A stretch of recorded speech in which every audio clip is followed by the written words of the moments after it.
Gimando ni Gobernador Gwen Garcia ang temporary ban sa pagsulod og karne sa baboy ug tanang mga produkto nga nagikan sa karne sa baboy nganhi sa lalawigan sa Sugbo. Kini mao ang mga dilata, presko o buhi. Kini aron mapugnan ang pagsulod sa African Swine Fever o ASF nganhi sa Sugbo nga gikahadlukan nga ni sulod na nganhi sa Pilipinas dito sa pipila ka dapit sa Luzon. Giluwatan na maong mando atol sa meeting sa Provincial ASF Task Force nitong Huwebes sa gabii.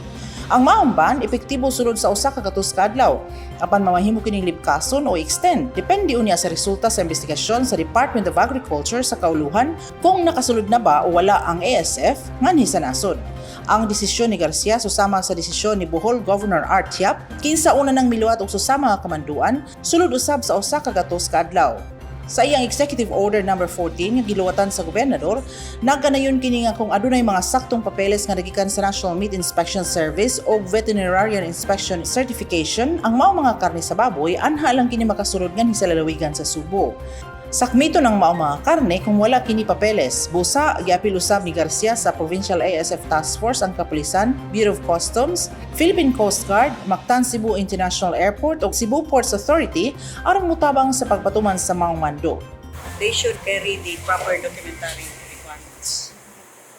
Absent these documents, then these products will be denied entry.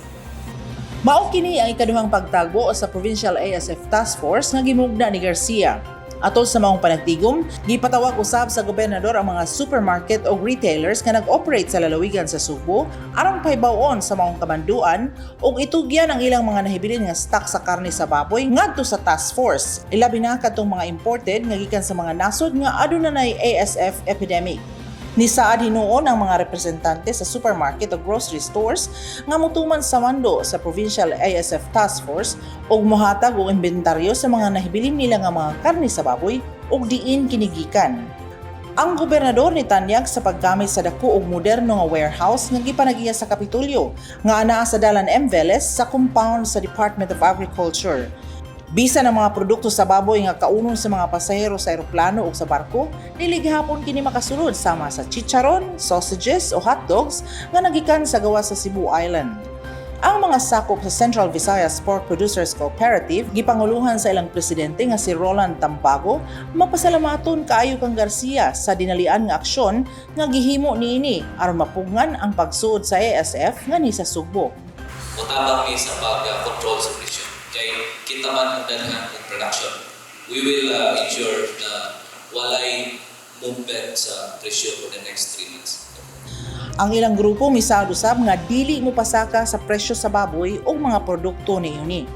Kahinumduman nga dugay nang miluwat og advisory ang Bureau of Food and Drugs nga giban ang pagsulod sa karne sa baboy ug mga produkto nga gikan sa karne sa baboy gikan sa mga nasod sa Hong Kong, North Korea, Laos, Germany, China, Hungary, Latvia, Poland, Romania, Russia, Ukraine, Vietnam, Zambia, South Africa, Czech Republic, Bulgaria, Cambodia, Mongolia, Moldova ug Belgium.